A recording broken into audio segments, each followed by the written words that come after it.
ذرا تصور کیجئے کہ ریاض کے ایوانوں میں ایک فائل میز پہ رکھی ہے۔ بظاہر یہ ایک دفاعی معاہدہ ہے، مگر حقیقت میں یہ ایک پورے خطے کی سمت بدلنے والا فیصلہ ہے۔ سوال یہ نہیں کہ اس فائل میں کتنے طیاروں کے نام درج ہیں، اصل سوال یہ کہ وہ کون سا خوف تھا جس نے سعودی عرب کو واشنگٹن سے ہٹ کے اسلام آباد کی طرف دیکھنے پر مجبور کیا، اور وہ کون سی طاقت ہے جو خاموشی سے پاکستان کو اس مقام تک لے آئی ہے جہاں اب اس کے فیصلے دوسروں کے حساب کتاب بدل رہے ہیں۔ یہ کہانی ہتھیاروں کی نہیں ہے، اعتماد کے ٹوٹنے اور نئے اعتماد کے بننے کی ہے، اور یہی وہ موڑ ہے جہاں آنے والے دنوں کی سیاست لکھی جا رہی۔ آپ سب پر سلامتی ہو، میں یاسر رشید ہوں اور آپ دیکھ رہے ہیں سنو نیوز۔ ناظرین، سب سے پہلے اس لمحے کو سمجھنا ضروری ہے جس میں یہ بات چیت شروع ہوئی۔ پاکستان شدید مالی دباؤ میں تھا، زر مبادلہ کے ذخائر نازک تھے، IMF کا پروگرام چل رہا ہے، ریاستی بیانیہ برسوں سے یہی رہا ہے کہ معیشت ہی سب سے بڑی کمزوری ہے، اور دوسری طرف سعودی عرب ہے جو دہائیوں تک امریکن امبریلا تلے اپنی سلامتی کو محفوظ سمجھتا رہا، مگر پچھلے چند برسوں میں اس یقین کو بار بار جھٹکے لگے۔ غزہ، یمن، ایران اسرائیل کشیدگی، خلیج میں غیر متوقع حملے اور واشنگٹن کی بدلتی ترجیحات نے ریاض کو یہ سوچنے پر مجبور کیا کہ اب دفاعی انحصار کو پھیلانا ناگزیر ہے۔ اسی پس منظر میں پاکستان اور سعودی عرب کے مابین گزشتہ برس جو باہمی دفاعی معاہدہ ہوا، وہ ایک غیر معمولی پیش رفت تھی۔ یہ محض تعاون کا کاغذی اعلان نہیں تھا، بلکہ اس میں صاف صاف لکھا گیا تھا کہ اگر ایک پر حملہ ہوگا تو اسے دونوں ملکوں پر حملہ تصور کیا جائے گا۔ مشرق وسطیٰ میں یہ جملہ معمولی نہیں ہوتا، یہی معاہدہ دراصل اس پوری کہانی کی بنیاد ہے، اور اب جب JF-17 تھنڈر کے اوپر بات چیت ہو رہی ہے تو وہ اسی معاہدے کو عملی شکل دینے کی پہلی بڑی کوشش نظر آتی ہے۔ یہاں JF-17 خود ایک مکمل کہانی ہے، ایک ایسا طیارہ جو پاکستان نے محدود وسائل، پابندیوں اور عالمی سرد مہری کے ماحول میں تیار کیا۔ چین کے ساتھ اشتراک ضرور ہے، مگر اس کی روح، اس کی تیاری اور اس کی اپ گریڈیشن پاکستان میں ہوتی ہے۔ برسوں تک اسے کم قیمت متبادل سمجھ کے نظر انداز کر دیا گیا، مگر پھر وہ وقت آیا جب اس طیارے نے عملی جنگی ماحول میں پرواز کی، فضائی جھڑپوں میں استعمال ہوا، اپنی افادیت کو ثابت کیا، اور یہی وہ لمحہ تھا جس نے اس کی مارکیٹ ویلیو کو یکسر بدل کے رکھ دیا۔ سعودی عرب کے لیے JF-17 کی کشش کئی سطحوں کے اوپر ہے، قیمت، لاگت، آپریشنل سادگی، سب سے بڑھ کے یہ کہ یہ حقیقت کہ یہ طیارہ صرف کاغذوں میں نہیں بلکہ میدان میں آزمایا جا چکا ہے۔ سعودی فضائیہ پہلے ہی جدید ترین پلیٹ فارمز چلا رہی ہے، مگر اب وہ ایسے آپشنز بھی چاہتی ہے جو کم لاگت ہوں اور فوری دستیاب ہوں، اور جن کے ساتھ پولیٹیکل پریشر کم ہو۔ پاکستان اس لحاظ سے ایک فطری انتخاب بنتا تھا۔ اب جہازوں میں بدلنے کا تصور اگر دیکھیں تو قرض کو بھی بدلا جا رہا ہے۔ یہ ماڈل عام نہیں ہے، اس کا مطلب یہ ہے کہ سعودی عرب جو رقم پہلے ہی پاکستان کو دے چکا ہے وہ محض رول اوور یا نئی ڈیڈ لائن تک محدود نہیں رہے گی، بلکہ وہ رقم پاکستان کی دفاعی صنعت میں واپس لگے گی۔ اس سے پاکستان کا قرض کا بوجھ جو ہے وہ کم ہوگا، صنعت کو براہ راست آرڈر ملے گا، اور پھر اس کے اوپر $2 بلین کی بات بھی ہے۔ یہ ایک ایسا فارمولہ ہے جس میں مالی ریلیف بھی ہے، صنعتی سرگرمی بھی اور اسٹریٹجک شراکت بھی۔ اگر اس معاہدے کی مجموعی مالیت واقعی $4 ارب تک جاتی ہے، اس کے ساتھ مزید $2 ارب کا ساز و سامان بھی شامل ہوتا ہے، تو یہ پاکستان کی دفاعی تاریخ کے بڑے سودوں میں شمار ہوگا۔ اس کا اثر صرف فضائیہ تک محدود نہیں رہے گا، Kamran, supply chain, engineering sector اور درجنوں ذیلی صنعتیں جو دفاعی پیداوار سے جڑی ہوتی ہیں، سب کو طویل المدت فائدہ ہوگا۔ یہ وہ نقطہ ہے جہاں دفاعی صنعت پہلی بار معیشت کا سہارا بنتی دکھائی دیتی ہے، نہ کہ اس پہ بوجھ۔ اس پورے منظرنامے میں امریکہ کی خاموشی بھی بہت کچھ کہہ رہی ہے۔ سعودی عرب اور پاکستان کے درمیان دفاعی قربت، وہ بھی ایک ایسے وقت میں جب ریاض واشنگٹن کے رویے سے مطمئن نہیں ہے۔ یہ ایک واضح پیغام ہے۔ یہ پیغام یہ نہیں ہے کہ امریکہ کو نظر انداز کیا جا رہا ہے، بلکہ یہ ہے کہ اب ایک ہی مرکز کے اوپر انحصار ختم ہو رہا ہے۔ سعودی عرب اپنی سلامتی کے لیے متبادل راستے بنا رہا ہے، پاکستان ان راستوں میں ایک اہم ستون بنتا جا رہا ہے۔ یہاں بھارت کا زاویہ بھی نظر انداز نہیں کیا جا سکتا۔ نئی دلی برسوں سے خود کو خطے کی سب سے بڑی دفاعی منڈی اور طاقت کے طور پہ پیش کرتی رہی ہے، مگر حقیقت یہ ہے کہ پاکستان آج JF-17 کے ذریعے وہ خلا پر کر رہا ہے جہاں بھارت اب تک کوئی مؤثر، کم لاگت اور جنگ میں آزمودہ پلیٹ فارم پیش نہیں کر سکا۔ ہاں، ایک کیا تھا تیجس، اس کا جو نتیجہ نکلا وہ دبئی کے اندر سب نے دیکھ لیا، اور اس سے مارکیٹ زمیں بوس ہو گئی۔ بنگلہ دیش، لیبیا، آذربائیجان اور اب سعودی عرب، یہ سب نام ایک تسلسل کی شکل اختیار کر رہے ہیں جو بھارت کے لیے خاموش مگر گہری تشویش کا باعث بھی ہے۔ پاکستان کے لیے اس ساری پیش رفت کا سب سے بڑی اہمیت حاصل کرنے کا عنصر یہ ہے کہ اب وہ عالمی سیاست میں صرف سیکیورٹی کنزیومر نہیں رہا، وہ سیکیورٹی پرووائڈر بنتا جا رہا ہے. اور یہ تبدیلی معمولی نہیں ہے, یہ وہ موڑ ہے جہاں ایک ریاست اپنے دفاعی تجربے کو سفارتی طاقت میں بدلتی ہے.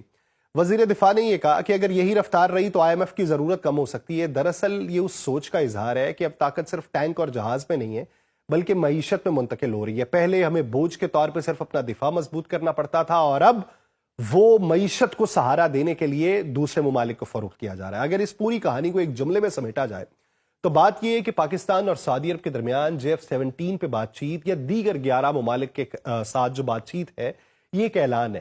اعلان کے پرانے تعلقات اب نئی شکل اختیار کر رہے ہیں. اعلان یہ کہ مشرق وسطیٰ کی سلامتی کی بساط بدل رہی ہے. اور اعلان یہ کہ پاکستان اب خاموشی سے ایک ایسے کلب کے اندر داخل ہو رہا ہے جہاں فیصلے طاقت, ٹیکنالوجی اور خود اعتمادی کی بنیاد پہ ہوتے ہیں, نہ کہ محض مجبوریوں کے تحت. یہاں سے کہانی ایک اور گہرے موڑ میں بھی داخل ہوتی ہے, کیونکہ اصل سوال اب یہ نہیں رہتا کہ سعودی عرب JF-17 کیوں خرید رہا ہے یا کوئی بھی ملک JF-17 کیوں خرید رہا ہے. سوال یہ ہے کہ سعودی عرب نے یہ فیصلہ اسی وقت, اسی ملک کے ساتھ اور اسی انداز میں کیوں کیا پاکستان کے ساتھ, جو انداز بڑے ممالک کسی ایسے ملک کے ساتھ اپناتے ہیں یا درمیانے ممالک کسی بڑے ملک کے ساتھ اپناتے ہیں جس کا ڈنکا بج رہا ہو. اس سوال کا جواب ہمیں ریاض کے بدلتے ہوئے خوف, امیدوں اور حساب کتاب میں ملے گا. سعودی عرب برسوں تک اپنی سلامتی کو ایک سادہ سے فارمولے پہ رکھتا آیا. تیل کے بدلے تحفظ, ڈالر کے بدلے امبریلا اور اس امبریلا کا نام امریکہ.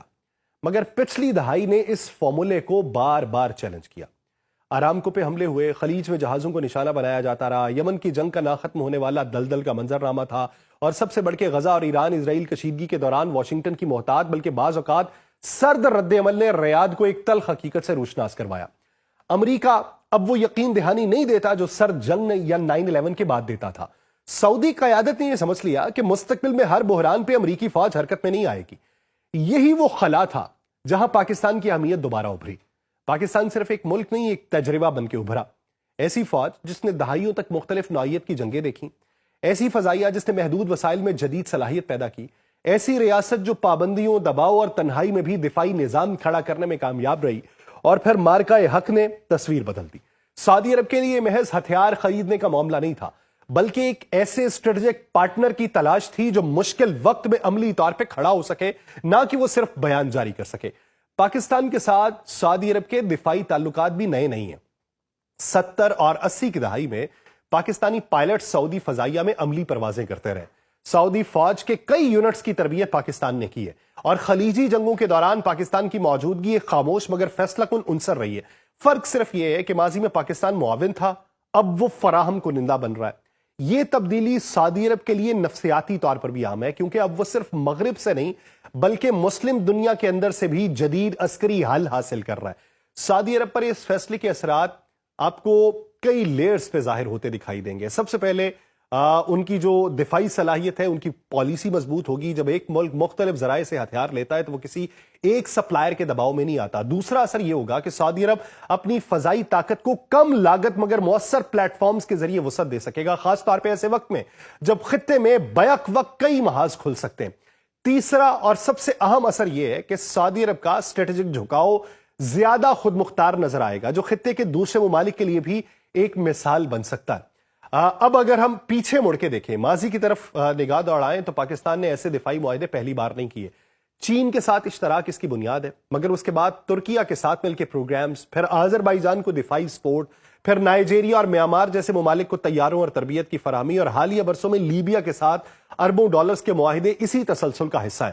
فرق یہ ہے کہ سعودی عرب جیسا ملک اگر خریدار بنتا ہے تو صرف ایک کلائنٹ نہیں ہوتا, وہ ایک ریفرنس بنتا ہے, مشرق وسطیٰ میں مضبوط ریفرنس کے طور پہ. یہاں سے ایک اور دروازہ کھلتا ہے. جب سعودی عرب جیسا مالی اور سیاسی وزن رکھنے والا ملک پاکستان سے طیارے لے گا تو خلیج کے دوسرے ممالک لازمی طور پہ دیکھیں گے. متحدہ عرب امارات, قطر, حتیٰ کہ عمان اور بحرین جیسے ممالک کے لیے بھی یہ سوال پیدا ہوگا کہ اگر سعودی عرب اس پلیٹ فارم پہ اعتماد کر رہا ہے تو ہم کیوں نہیں. افریقہ میں جہاں پہلے ہی پاکستان کے دفاعی معاہدے موجود ہیں, سعودی انتخاب ایک مہر تصدیق بنے گا. وسطی ایشیا کے ممالک جو روس اور مغرب کے بیچ پھنسے ہوئے ہیں, پاکستان کو ایک نسبتاً غیر متنازع اور عملی آپشن کے طور پہ دیکھنے لگیں گے. یہی وہ مقام ہے جہاں پاکستان کی دفاعی صنعت کا اثر صرف معیشت تک محدود نہیں رہے گا بلکہ سفارتکاری میں تبدیل ہوگا کہ ہتھیار صرف جنگ کے لیے نہیں ہوتے, وہ تعلقات بناتے ہیں, تربیت کے دروازے کھولتے ہیں, مشترکہ مشقیں جنم دیتے ہیں اور برسوں پر محیط انحصار پیدا کرتے ہیں. جو ملک آپ سے طیارہ لیتا ہے وہ صرف مشین نہیں خریدتا, وہ آپ کی ٹیکنالوجی, آپ کی اپ گریڈ پالیسی, آپ کے سیاسی رویے پر بھی اعتماد کرنے لگتا ہے. اس پورے منظرنامے کو ایک لڑی میں پرو دوں تو بات واضح یہ ہوتی ہے کہ سعودی عرب کا پاکستان کی طرف آنا کسی وقتی مجبوری کا نتیجہ نہیں, بلکہ ایک سوچا سمجھا اسٹریٹجک سٹیپ ہے. اور اس قدم سے سعودی عرب زیادہ خود مختار, زیادہ متوازن اور زیادہ محفوظ نظر آئے گا. اور پاکستان کے لیے یہ قدم ایک اعلان ہے کہ اب وہ صرف دفاع کرنے والا ملک نہیں ہے, بلکہ عالمی سیکیورٹی کے کھیل میں قابل اعتماد شراکت دار کے طور پہ ابھر رہا ہے. اور یہی وہ مقام ہے جہاں طاقت, اعتماد, وقت ایک دوسرے سے جڑ کے تاریخ کا رخ موڑتے ہیں. مجھے دیجیے اجازت, اللہ نگہبان.